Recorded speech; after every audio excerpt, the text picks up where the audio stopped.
Hi மக்களே, ரொம்ப ஃபேமஸான கொஞ்ச நாளாக ட்ரெண்டியாக போயிட்டுருந்த டொமேட்டோ பராத்தா தான் எப்படி செய்கிறதுன்னு பார்க்கலாம் வாங்க. டொமேட்டோ பராத்தா செய்கிறதுக்கு ஒரு வடை சட்டியை அடுப்பில் வச்சு ஒரு 3 ஸ்பூன் ஆயில் விட்டுக்கலாம். ஆயில் நல்லா காஞ்சு வந்ததுக்கப்புறம் முதல்ல வரமிளகாயை ஒரு 7 வரமிளகா போட்டு நல்லா வதக்கி எடுத்துக்கலாம். காரத்துக்கு ஏற்ற மாதிரி போட்டுக்கோங்க. உங்கள் வீட்டில் மிளகா ரொம்ப காரமாக இருக்கும் அப்படின்னு சொன்னால் 4 to 5 போட்டுக்கோங்க போதும். இது காரம் கொஞ்சம் கம்மியாக இருக்குங்கிறதுனால நான் இந்த அளவுக்கு சேர்த்துருக்கேன். இந்த அளவுக்கு நல்லா வதக்கி நல்லா ஒரு கருகிற ஸ்டேஜுக்கு வந்ததுக்கப்புறம் எடுத்துக்கோங்க. நல்லா முருகலாக அப்போ தான் இருக்கும். இப்போ நமக்கு பிசைகிறதுக்கு கொஞ்சம் ஈஸியாக இருக்கும். ஸோ இந்த அளவுக்கு பண்ணி எடுத்துக்கோங்க. அதுக்கப்புறம் ஒரு 10 to 12 பூண்டு நம்ம பூண்டு பல் நான் வச்சுருக்கேன். ஸோ அதையும் தனியாக போட்டு நல்லா வதக்கி எடுத்துக்கலாம். அது கலர் நல்லா சேஞ்ச் ஆகணும். அது வரைக்கும் நல்லா வதக்குங்க. இந்த மாதிரி கண்டினியூஸாக வதக்குனதுக்கப்புறம் இந்த பாருங்கள் கலர் நல்லா சேஞ்ச் ஆகிடுச்சு. இந்த டைமில் நம்ம அதையும் அந்த மிளகாயோடையே எடுத்து அந்த பாத்திரத்திலே வச்சுக்கலாம். ஆனால் பூண்டு ரொம்ப நிறைய போட்டிங்கன்னா பூண்டோட டேஸ்ட் மற்ற எல்லா திங்ஸோட டேஸ்ட்டை டாமினேட் பண்ணிடும். ஸோ பூண்டு கொஞ்சம் கம்மியாகவே போட்டுக்கோங்க. அதுக்கப்புறம் ஒரு 3 மீடியம் சைஸ் ஆனியனை நீலவாக்கில் இந்த மாதிரி கட் பண்ணி வச்சுருக்கேன். அதையும் தனியாக நம்ம நல்லா வதக்கி எடுத்துக்கலாம். இதுவுமே நல்லா கோல்டன் ப்ரௌன் இல்லாட்டினா லேசாக கருகிற மாதிரியே வரட்டும். அந்தளவுக்கு நல்லா ஃப்ரை பண்ணி ஆயிலில் போட்டு நல்லா ஃப்ரை பண்ணி எடுத்துக்கோங்க. இந்த ரெசிபி வீட்டில் வெஜிடபிள்ஸ் எல்லாம் இல்லாமல் இருக்கும்போது இந்த மாதிரி சிம்பிளாக ஈஸியாக செஞ்சு சாப்பிட்றதுக்கு ரொம்ப டேஸ்டியாகவும் இருக்கும், சூப்பராகவும் இருக்கும், ஈஸியான வேலையும் கூட. பேச்சுலர்ஸ்லாம் கண்டிப்பாக இந்த மாதிரி பார்த்து பண்ணிக்கலாம், சூப்பராக இருக்கும். நல்லா இந்த மாதிரி வதக்கி அதிலே அந்த பாத்திரத்திலே எடுத்து வச்சுக்கலாம்.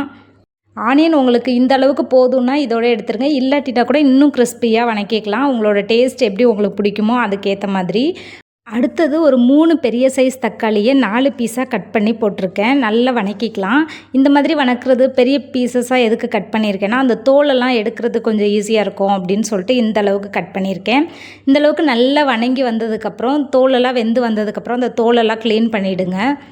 மோஸ்ட்லி தக்காளியை ஃபைனலாக வதக்குறது பெஸ்ட்டான ஐடியா. ஏன்னா அந்த உள்ளர உள்ள விதை எல்லாமே ஆயிலோட நல்லா மிக்ஸ் ஆகிடும். ஸோ மற்ற பொருளெல்லாம் அதுக்கப்புறம் வதக்குனா கொஞ்சம் கஷ்டமாக இருக்கும். ஸோ இந்த மாதிரி தனியாக ஃபைனலாக வதக்கிக்கோங்க. இப்போ நல்லா தோலெல்லாம் பிரிஞ்சு வர ஆரம்பிச்சிருச்சு. இந்த டைமில் அந்த தக்காளிலேருந்து அந்த தோலெல்லாம் எடுத்துடலாம். எடுத்துட்டு இன்னும் நல்லா அந்த மசிகிற வரைக்கும் கொஞ்சம் ஆயிலையே நம்ம வதக்கிக்கலாம். இந்த ரெசிப்பியை ஒரு தடவை செஞ்சிங்கன்னா இந்த டேஸ்ட்டுக்கு அடிமை ஆகிடுவீங்கன்னு தாங்க சொல்லணும். அவ்வளோ சூப்பராக இருக்கும். சொல்லும்போதே பாருங்கள் எனக்கு டெம்ட் ஆகுது. தக்காளி நல்லா வெந்து வந்துடுச்சு. இந்த டைமில் நல்லா கரண்டியாலே கொஞ்சம் மசிச்சு விட்டு உள்ளர உள்ளதெல்லாம் நல்லா வேக வச்சுக்கலாம். தக்காளியை இந்த அளவுக்கு நல்லா வெந்து வந்ததுக்கப்புறம் அந்த சட்டியிலே ஆறுனதுக்கப்புறம் அதிலே உப்பு போட்டு கொத்தமல்லி தழை ஒரு கைப்பிடி அளவு போட்டு அந்த எடுத்து வச்சுருந்தோம்ல பாத்திரத்தில் எல்லாமே வதக்கி அதை எல்லாமே இதில் போட்டு ஒட்டுக்கா பிசைஞ்சு விடணும்.